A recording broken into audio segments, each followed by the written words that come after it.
అలాగే అహంకారం ఉన్నంతకాలం గురువు చిక్కడు. గురువు చిక్కిన తర్వాత అహంకారం ఉండదు. వీటన్నింటినీ కూడా ఒక ఇంటలెక్చువల్ స్థాయిలో, అంటే మెటాఫిజికల్ స్టేట్లో తీవ్రంగా విచారణ చేయాలి, ఆలోచన చేయాలి. మానవుడు బుద్ధిజీవుడు. ఈ జన్మ ఉన్నతమైన జన్మ. ఇది మాధవత్వాన్ని గురించి వర్ణించాలన్నా, మాధవత్వాన్ని ఊహించాలన్నా, మాధవత్వాన్ని అనుభవించాలన్నా ఎంత పరమ రమణీయమైనటువంటి మనస్సుని భగవంతుడు మనకి ఇచ్చాడో గమనించండి. మనస్సు బాగాలేదు అంటాం, అంటే మనం బాగా లేకుండా అయిపోతున్నాం. దాని అర్థం ఏమిటి? మనము మనస్సు అభిన్నంగా ఉన్నాం, ఇద్దరం ఒకటిగా ఉన్నాం. మరి ఇద్దరం ఒకటైనప్పుడు మనకు ఆనందం కావాలి. ఆనందం ఎందుకు కావాలి అంటే, ఆనందం మన స్వభావమే, మన సహజ స్థితి కదా. మరి ఆనందానికి అడ్డుపడుతున్నది ఎవరు అని అన్నప్పుడు, వాసనలతో, మూలవాసనలతో, జన్మాంతర సంస్కారాలతో, ప్రారబ్ధ సంచిత కర్మలు అనేటువంటి వాటితో కప్పబడి ఉన్నటువంటి మనస్సు ఈ ఆనందం వైపు మనల్ని వెళ్ళనివ్వటం. తొలగించుకోవలసినది ప్రారబ్ధం, తగ్గించుకోవలసినది యాతన, సంస్కరించుకోవలసింది సంస్కారం, నిలబెట్టుకోవలసింది సంస్కృతి, పోగొట్టుకోవలసింది వాసనలు, ట్రైట్స్ అండ్ టెండెన్సీస్ అంటాం. వాటిని పోగొట్టుకోవాలి. కాపట్యం వదిలిపెట్టాలి, కపటంగా ఉండకూడదు, పరమ పవిత్రంగా భావన ఉండాలి. మనస్సుని సువిశాల మైదానంగా, ఓపెన్ స్పేస్ అంటాం, హైగా ఖాళీగా ఉంచుకోవాలి. అలాగే మనకు అక్కరలేని తలపులు మనల్ని ముంచెత్తే ప్రయత్నం చేస్తున్నప్పుడు నిరోధించే ప్రయత్నం కూడా కొంత చేయాలి. ఖాళీగా కూర్చుంటాం, ఎన్నో ఆలోచనలు వస్తాయి, పక్కకి నెట్టేయాలి. ఏ క్షణాన ఏ పని యందు నీ మనస్సును నీవు లగ్నం చేసి ఉంచుతావో, ఆ పని చేస్తున్నప్పుడు ఆ మనస్సుని ఒక అన్ఇంటరప్టెడ్ ధారగా, ఆజ్యధార వలె, భగవాన్ చెప్పిన మాటే అది. ఆజ్యధారయా శ్రోతసా సమం సరళ చింతనం విరళ తత్పరం. ఇవన్నీ కూడా కీ పాయింట్స్ ఉపదేశసారంలో, సాధనా మార్గంలో. వేలాది కోట్లాది ఆలోచనలు మనస్సుని ముంచెత్తుతున్నప్పుడు వాటన్నింటినీ ఒక్క చేత్తో పక్కకు నెట్టివేయగలిగిన సామర్థ్యాన్ని మనం పెంపొందించుకోవాలి. ఏ పని చేస్తున్నామో ఆ క్షణాన మనస్సుని దాని యందే లగ్నం చేయాలి. అది ధారణ. అప్పుడు మనకి బయట వస్తువులతో ఏం పని లేదు.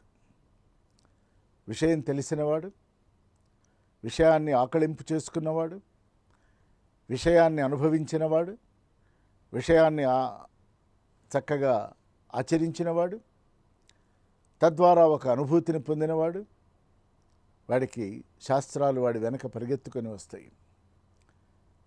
కాగితం అక్కర్లేదు, కలం అక్కర్లేదు. ఒక జన్మాద్యపాయము తప్పించేటువంటి ఒక భావనా స్థితిలోకి శ్రీకైవల్య పదం కోరి భాగవతం రాసిన ఒక మహాకవికి ఏ శాస్త్రాలు వాళ్ళకి పక్కన ఉన్నాయి. హృదయంగమమైనటువంటి ఒక దివ్యమైనటువంటి భావనా ఝరి, ఒక భాషాస్వరూపాన్ని సంతరించుకొని ఆనంద రసతుందిలమైనటువంటి రసోవై సహా అన్నటువంటి ఈశ్వర స్వరూపాన్ని కర్మయోగంలో, భక్తియోగంలో, జ్ఞానయోగంలో, యోగంలో స్వరూపంగా, అరూపంగా నిరూపించినటువంటి కవితామృత జలధులవుతున్నాయి ఇవన్నీ. దీనికి కారణం ఏమిటి అంటే, మనస్సు యొక్క వినిర్మల వినిశ్చల స్థితి, pure mind and stable mind. ఇక్కడ ఇవాళ యువత కోసం 2-3 ఇంగ్లీష్ మాటలు మనం చెప్పుకుందాం.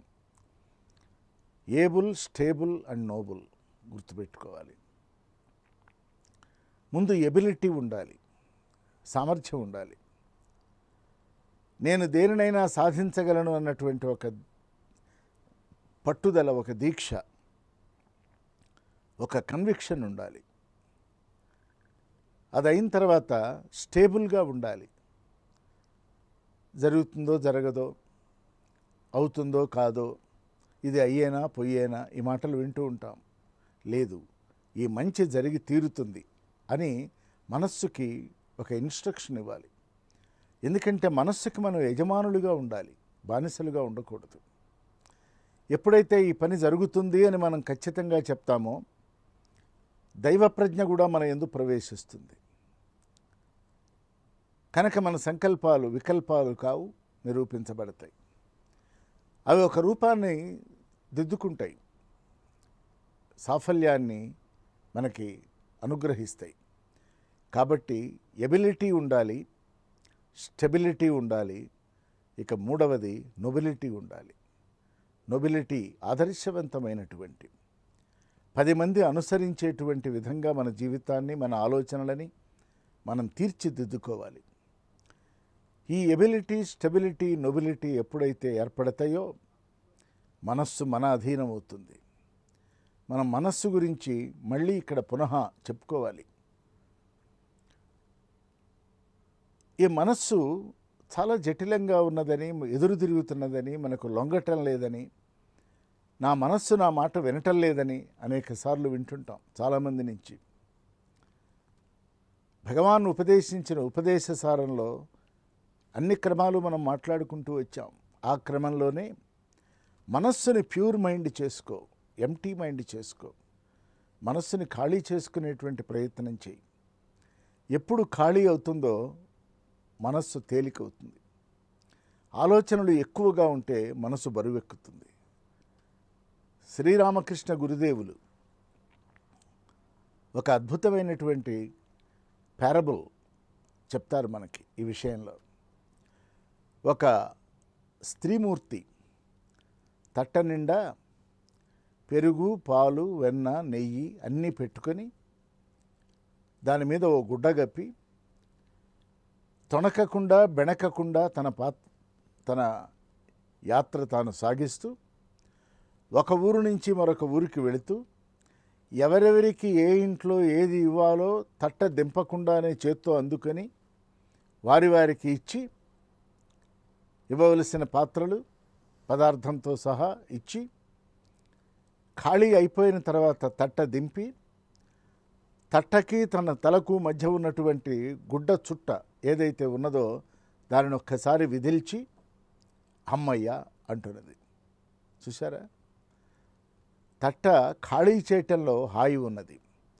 తట్ట నింపుకున్నప్పుడు అమ్మయ్య అనలే, మొయ్యగలనా లేదా, వెళ్ళగలనా లేదా అనుకున్నది. కానీ ఆ ఎబిలిటీ వల్ల, మానసిక స్టెబిలిటీ వల్ల తన ప్రయాణంలో తాను తొణకలేదు. తాను తొణకలేదు గనక తన పాత్రలు ఉన్నాయి, పాలు లిక్విడ్ స్థాయిలో ఉన్నాయి, అవి తొణకలేదు. పెరుగు, వెన్న అవి తొణకలేదు, కింద పడలేదు. ఎవరెవరికి ఎట్లా అందించాలో సమయానుకూలంగా అందించుకుంటూ వెళ్ళింది. సాధనా మార్గంలో కూడా జీవుడు ఇలాగే ఉండాలి. లేకపోయినట్లయితే మనస్సు మనకి యజమానై మనం బానిసలు అవుతాం. అది చాలా కోరుతుంది, ప్రపంచంలో ఉన్న చాలా విషయాలను అడుగుతుంది. అది ఇవ్వగలమా, ఇవ్వగలమేమో, ఇవ్వాలా, తేగలవేమో, తేవాలా, ఈ ప్రశ్నలు వేసుకుంటూ మనస్సుకి చెప్పాలి.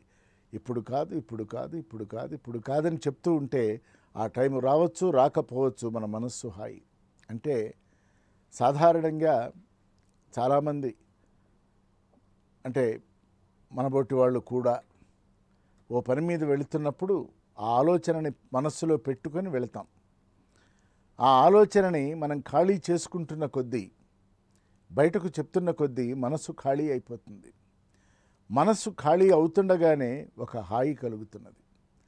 అటువంటి మనస్సు ఒక సువిశాలమైన మనస్సు, సుజ్ఞాన ప్రజ్ఞానములతో కూడినటువంటి మనస్సు, పవిత్రీకరించబడినటువంటి మనస్సు, ఆశావహ దృక్పథం ఉన్న, అంటే పాజిటివ్ యాటిట్యూడ్ ఉన్నటువంటి మనస్సు మనకి ఎప్పుడూ ఆనందాన్ని ఇస్తుంది. మనస్సు దేహాన్ని కూడా తేలిగ్గా ఉంచుతుంది. దీనికి ఒకే ఒక్క ప్రార్థన, సమస్త లోకా సుఖినో భవంతు. సమస్త లోకాలు సుఖంగా ఉండాలి అనటంలోనే ఒక ఆనందం ఉంది. ఆ మంగళాశాసనంలోనే ఒక పరితృప్తి ఉంది, ఒక విశాల భావనా స్థితి ఉన్నది. వీటన్నింటినీ కూడా మనం ఆకళింపు చేసుకోవలసినటువంటి విషయం గనక అటువంటి మైండ్ ఏర్పడిన తర్వాత లేదా ఏర్పడుతున్నటువంటి ఆ మైండ్ని మనం నెమ్మదిగా స్వాధ్యాయం ద్వారా, సత్కర్మల ద్వారా, సదాచారం ద్వారా, సమ్యక్ సంకీర్తన ద్వారా, సత్సాంగత్యం ద్వారా మైల్డ్ చేసుకోవాలి. అరుణాచల శివా, అరుణాచల శివా, అరుణాచల శివా,